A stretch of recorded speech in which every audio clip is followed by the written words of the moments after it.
শুক্রবার ধর্মতলার মিছিলে এই যে ধুন্ধুমার কাণ্ড, যেখানে 14 জন গ্রেপ্তার হয়েছে, এই ঘটনায় এবার সিজেপির যেটা বক্তব্য যে এরা কেউই আন্দোলনের সঙ্গে যুক্ত নয়।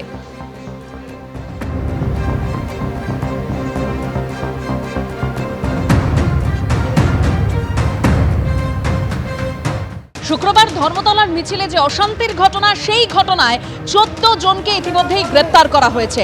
আমার স্ট্রিট থেকে গ্রেপ্তার আরশাদ আলী ওরফে সাজিদ। অন্ডাল থেকে গতকালই গ্রেপ্তার করা হয়েছে মোহাম্মদ আফরোজ। গ্রেপ্তার করেয়ার শাহবাজ খান। ধৃত রাজাবাগানের মোহাম্মদ সালমান হোসেন। ধর্মতলায় ধুন্ধুমার কাণ্ডে পুলিশের জালে ভাঙড়ের মোহাম্মদ জহিরুদ্দিন মাল। গ্রেপ্তার করা হয়েছে ইরফান খুরশেদ জোড়াসাঁকোর বাসিন্দাকে। গ্রেপ্তার করা হয়েছে মোহাম্মদ মঈনুদ্দিন তিলজলার বাসিন্দা, পাকরাও মোহাম্মদ আলমগীর, ইমরান আহমেদ, খালিদ রেজা ওরফে রিঙ্কু, জামির আহমেদ ওরফে মিঙ্কু বেনিয়াপুকুরের বাসিন্দা। গ্রেপ্তার মহসিন খান, দীপক ভৌমিক ওরফে ভিকি করেয়ার বাসিন্দা। পুলিশের জালে মোহাম্মদ আজাদ গার্ডেন রিচের বাসিন্দা। আমার স্ট্রিট থেকে গ্রেপ্তার করা হয়েছে আরশাদ আলী ওরফে সাজিদকে। অন্ডাল থেকে গতকালই পাকড়াও করা হয় মোহাম্মদ আফরোজকে। গ্রেপ্তার করা হয়েছে করেয়ার শাহবাজ খানকে। ধৃত রাজাবাগানের মোহাম্মদ সালমান হোসেন। জহিরুদ্দিন মাল, ভাঙড়ের মোহাম্মদ জহিরুদ্দিন মাল তেও পুলিশের জালে। গ্রেপ্তার করা হয়েছে ইরফান খুরশেদ জোড়াসাঁকোর বাসিন্দাকে। গ্রেপ্তার মোহাম্মদ মঈনুদ্দিন তিলজলার বাসিন্দা। পাকরাও মোহাম্মদ আলমগীর, ইমরান আহমেদ, খালিদা রেজা ওরফে রিঙ্কু বেনিয়াপুকুরের বাসিন্দা। জামির আহমেদ ওরফে মিঙ্কুকেও গ্রেপ্তার করা হয়েছে। দীপক ভৌমিক ওরফে ভিকি করেয়ার বাসিন্দাকে গ্রেপ্তার করা হয়েছে। মহসিন খানকে গ্রেপ্তার করা হয়েছে। আর গার্ডেন রিচের বাসিন্দা মোহাম্মদ আজাদও পুলিশের জালে।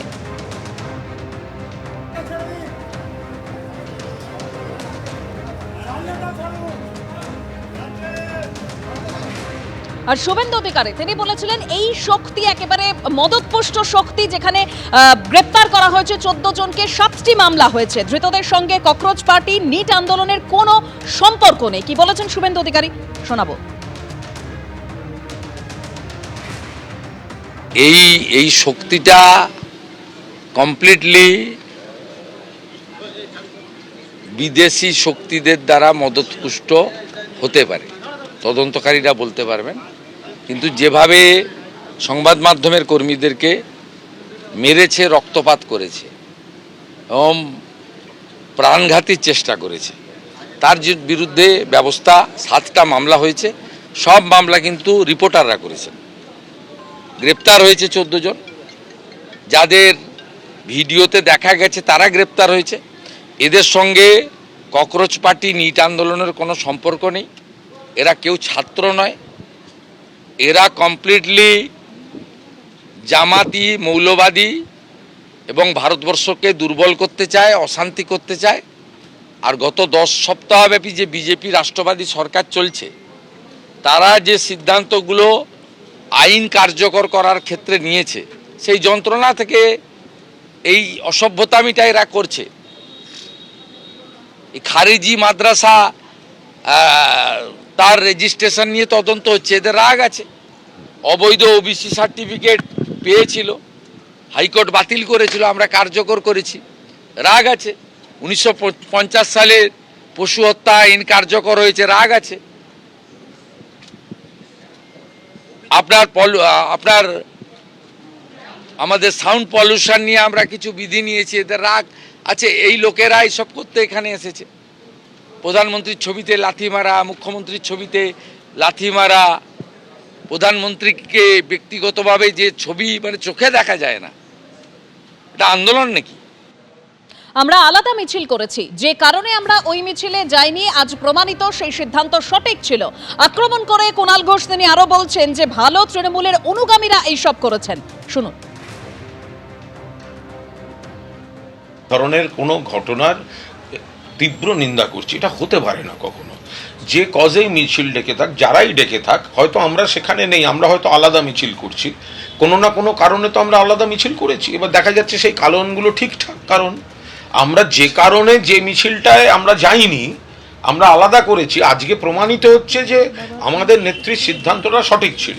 আমাদের নেত্রীর সঙ্গে সরাসরি দিল্লির যারা আন্দোলন করছেন, এবং গতকালও আন্দোলনের নৈতিক জয়ের পর দিল্লির আন্দোলনের আসল নেতা কিন্তু ধন্যবাদটা বাংলা থেকে মমতা বন্দ্যোপাধ্যায়কেই দিয়েছেন ফোনে, কিন্তু তার জন্য আমরা কোনো বিশৃঙ্খলা সৃষ্টিকারী কাজ করতে চাইনি। যারা মিছিল ডেকেছিলেন সেখানে গিয়ে কি করে এই বাহিনী ভিড়ল, এখন ভালো তৃণমূলে যারা গেছেন তারা হয়তো ভাবছেন আরও ভালো হবেন, হাতে এইসব নিয়ে ঘুরলে আরও ভালো। ভালো তৃণমূল হচ্ছেন না, ভালো তৃণমূলের অনুগামীরা তারা এইসব করতে যাচ্ছেন, তো করতে গেছেন। আমরা এর তীব্র নিন্দা করছি। ও যে কজে মিছিল, যে কারণে মিছিল, তার সঙ্গে এই কালচার, এই ধরনের আসল হোক বা নকল হোক, বন্দুক, রিলস, এসব ভাবা যায় না। ধর্মতলায় ঘটনায় পুলিশের জালে মোহাম্মদ জহিরুদ্দিন মাল। তার বাবা বলেছেন যে কেন আন্দোলনে এসেছিল ওই বলতে পারবে।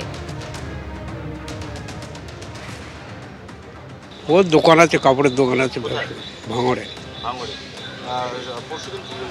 ওই মিছিলে এসেছিল, এমনি মিছিলে এসেছিল। হ্যাঁ, ওর ভাগ্নি টাগ্নি অনেক। না, নিজে পড়াশোনা করে না এখন। কি জন্য এসেছিল? উনি মিছিলে এসেছিল। নিট কে দিচ্ছে আপনাদের বাড়িতে? আমাদের বাড়িতে নিট কে দেবে? কে দেবে? নিটের কোনো পরীক্ষার্থী আছে আপনার বাড়িতে? আছে, ভাগ্নিরা সব পড়াই হয়েছে। দিচ্ছে ডাক্তার? ডাক্তারি পরীক্ষা দিচ্ছে? না, জহিরুদ্দিন কত ক্লাস পর্যন্ত পড়াশোনা করেছে? এই 12 ক্লাস। আন্দোলনে কেন এসেছিল? এসেছিল কেন সেটা কেউ নিয়ে গেছিল? না, সেরকম কেন শুনিনি আমরা। কি কালকে রাত্রে হঠাৎ শুনলাম যে এরকম ধরে নিয়ে গেছে। না না, উনি তো মারধর করেনি। ছবি পেয়েছে তো বুঝি। আর ধৃত আরশাদের পরিবারের দাবি যে খেলা দেখতে গিয়েছিল আরশাদ। শুনুন। মডার্ন খেলা দেখতে যাচ্ছিল মডার্ন গ্রাউন্ডে, কিন্তু রাস্তা জাম ছিল বলে ওখানে নেমে গেছে। নেমে গিয়ে হেঁটে ওখান থেকে যাচ্ছিল। এবার ওখানে কি করেছে না করেছে সেটা তো বলা মুশকিল। আমরা থানার থেকে জানতে মানে পুলিশের করেন? উনি ব্যবসা করে, ওনার ইয়ে আছে, ডায়েরির ব্যবসা আছে। না না, পার্টিও কিছু করে না, ওই ডায়েরি ম্যানেজার, ওই রাজাবাজার বৈঠকখানা দিচ্ছেন উনি? নিটের এখানে আরও আত্মীয়রা তো আছে, এমনি ভাগনা ভাগ্নি আছে। ও এবছর সেটা তো বলতে পারছি না, ওটা দেখা যাচ্ছে, আমরা তো দেখিনি কোনোদিন। সেটা তো ওই বলতে পারবে কি রাগ আছে। জুতো খুলে এই ছবিটা কি আছে, আমি কোথা থেকে এসেছে সেটা আমরা বলতে পারবো। এটা উনি আছে, এটা এবার এটাকে মানে এআই জেনারেটেড আছে কি, এটা কি আছে সেটা আমি বলতে পারবো। এটা এআই জেনারেটেড হতে পারে। আর ধর্মতলার এই ঘটনায় অন্ডাল থেকে যে মোহাম্মদ আফরোজকে গ্রেপ্তার করা হয়েছে তার সঙ্গে এবার তৃণমূল যোগ সামনে আসছে। স্থানীয় সূত্রে যেটা দাবি যে তৃণমূল কর্মী হিসেবে পরিচিত আফরোজ মেটিয়াবুরুজের তৃণমূল বিধায়ক আব্দুল খালেক মোল্লার সঙ্গে ভোট প্রচারের গাড়িতে আফরোজের সঙ্গে একাধিক তৃণমূল নেতা কর্মীদের ছবি সোশ্যাল মিডিয়ায়। ধর্মতলায় দুন্দুবার কাণ্ড, আফরোজের সঙ্গে এবার তৃণমূল যোগ সামনে এসেছে। আফরোজের ছবির তলায় লেখা রয়েছে মমতা বন্দ্যোপাধ্যায় মানেই উন্নয়ন। তৃণমূলের পতাকা নিয়ে চলা একটি মিছিলেও হাঁটতে দেখা যাচ্ছে আফরোজকে। ধর্মতলায় দুন্দুবার, গতকালই অন্ডাল থেকে গ্রেপ্তার করা হয়েছে মোহাম্মদ আফরোজকে। মুখ্যমন্ত্রীর কড়া বার্তার পরেই রাজাবাগানের আফরোজ গ্রেপ্তার। বিধানসভায় মুখ্যমন্ত্রীর মুখে 5 জনের নাম, সেই তালিকায় ছিল এই মোহাম্মদ আফরোজ।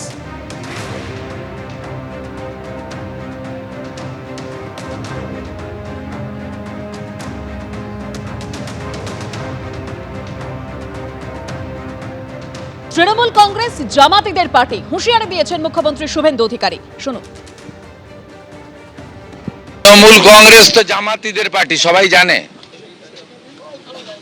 অতএব জামাতিদের সঙ্গে যোগ থাকবে, এটা স্বাভাবিক। এদের বন্দে মাতরম গাইতেও অসুবিধা, যদিও আমরা বাধ্য করাচ্ছি। জাতীয় সঙ্গীত গাইতেও অসুবিধা।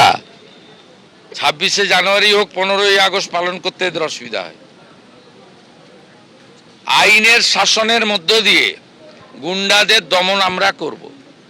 আর বাক স্বাধীনতা, গণতান্ত্রিক স্বাধীনতা প্রত্যেকের থাকবে। যে কেউ তার স্বাধীন মত প্রকাশ করতে পারে। সরকারি সব স্তরে কথাবার্তা বলা, আলোচনা করার সুযোগ আছে। কিন্তু এই যে শক্তি যারা সাংবাদিকদের বেছে বেছে পিটিয়েছে, নির্দয়ভাবে পিটিয়েছে, খুন করার জন্য পিটিয়েছে, এদেরকে গুন্ডা দমন আইনেই সাজা দেওয়ার ব্যবস্থা হবে। আর কুণাল ঘোষ তিনি কটাক্ষ করে বলছেন যে কলকাতায় যে শুক্রবারের মিছিল সেখানে তৃণমূলের সঙ্গে কোনো সম্পর্ক ছিল না। অমুক ব্যক্তিকে দেখা গেছে ওরা ভালো, তৃণমূলের ভালো ছেলেরা, এটা আমাদের ঘাড়ে কেন চাপাচ্ছেন? শুনুন।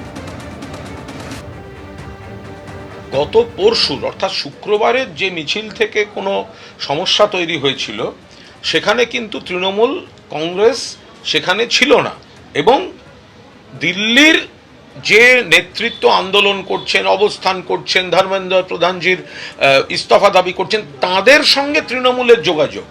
কিন্তু কলকাতায় শুক্রবারের মিছিল যারা অর্গানাইজার বা গোটা বিষয়টা, তার সঙ্গে তৃণমূলের সম্পর্ক ছিল না, যে কারণে গতকাল শনিবার তৃণমূল ছাত্র যুবরা আলাদা মিছিল ডেকেছিলেন।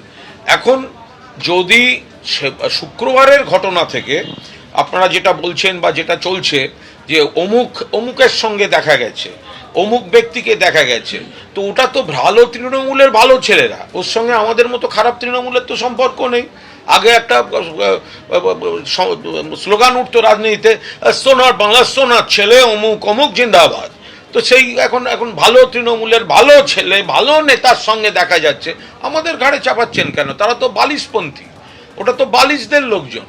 তো বালিশদের লোকজন গিয়ে যদি অসভ্যতা করে থাকে, বালিশদের লোকজন যদি গিয়ে সাংবাদিকদের পিটিয়ে থাকে, অত্যন্ত অন্যায় কাজ, তো আমরা পরিষ্কারভাবে বলছি। কিন্তু দয়া করে ওটা আমরা খুব খারাপ আমাদের ঘাড়ে চাপাবেন না। ধৃত মোহাম্মদ আফরোজের সোশ্যাল মিডিয়া জুড়ে রিলস ভিডিওর ছড়াছড়ি। হাতে বন্দুক, পিছনে শাগরেদদের নিয়ে হেঁটে চলেছেন আফরোজ। যদিও বন্দুকটি আসল নাকি নকল সে বিষয়ে কিছু জানা যায়নি। সোশ্যাল মিডিয়ায় আপলোড করা একাধিক ছবি, ভিডিওতে নিজেদের মাফিয়া গ্যাং, টিম মাফিয়া বলে পরিচয় দিয়েছে এই ধৃত আফরোজ।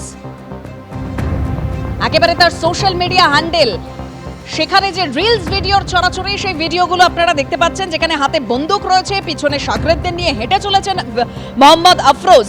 তবে এই বন্দুক আসল নাকি নকল সে বিষয়ে কিছু জানা যায়নি।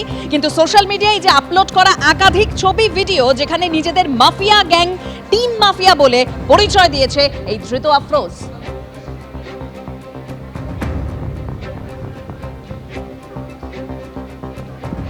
যদিও এ প্রসঙ্গে তৃণমূল বিধায়ক আব্দুল খালেক মোল্লার দাবি যে তিনি আফরোজকে চেনেন না। ইলেকশনের সময় অনেকেই হয়তো থাকতে পারে, তার জন্য তো কোনো ব্যাপার নয়। সুতরাং এটার ব্যাপারে আমার বলার কিছু নেই। আর আইনের পরে চলবে। সে যদি অন্যায় করে থাকে তাহলে যা অ্যাকশন, যা গুন্ডা দমন আইন যা প্রয়োগ হবে হবে। ছবি তো আমি এমএলএ বিধায়ক 88,000 ভোটে জিতেছি। আমার তো মিটিং থাকলে যে কোনো লোক পাশে থাকতে পারে, আমি তো কাউকে সরিয়ে দিতে পারবো না। না, আমি ওকে চিনি না, বুঝলেন না? ও তো কোনো তৃণমূলের কোনো অ্যাক্টিভ ওয়ার্কার তো নয়, এমনি সাপোর্টার হতে পারে। ধৃত মোহাম্মদ আফরোজের সঙ্গে এই যে তৃণমূল যোগ সামনে আসছে, তা নিয়ে রাজ্যের অর্থমন্ত্রী স্বপন দাশগুপ্ত কি বলেছেন শোনাবো। তৃণমূলের লিঙ্কটা বড় কথা না, কিন্তু তারা যদি এমন কিছু করে থাকে যেগুলো, এখানকার যে গুন্ডা আইনটা আমরা এনেছি, সে গুন্ডা আইন যদি কোনোভাবে লঙ্ঘন করে তাহলে খুবই কড়া অ্যাকশন নিতে হবে। সে যেই হোক, রাজনীতিক কোন দলের ছিল সেটা বড় কথা না, কিন্তু ক্রিমিনাল বিহেভিয়ার সেটাকে আমরা বরদাস্ত করব না। প্রধানমন্ত্রীর কুরুচিকর ছবি প্রদর্শনের অভিযোগ এবং ইতিমধ্যেই শ্রীলেখা মিত্রর বিরুদ্ধে এফআইআর দায়ের করা হয়েছে। একাধিক থানায় অভিযোগ দায়ের বিজেপি নেতা কর্মীদের। অভিনেত্রী শ্রীলেখা মিত্রকে অবিলম্বে গ্রেপ্তারের দাবি জানানো হয়েছে। গ্রেপ্তারি না হলে আন্দোলনের হুঁশিয়ারি। নিট প্রশ্ন ফাঁস কাণ্ডে প্রধানমন্ত্রীকে অসম্মানের অভিযোগ। আনন্দপুর থানায় অভিযোগ বিজেপি নেত্রী কেয়া ঘোষের। অভিযোগ বিধাননগর সাইবার ক্রাইম থানায়।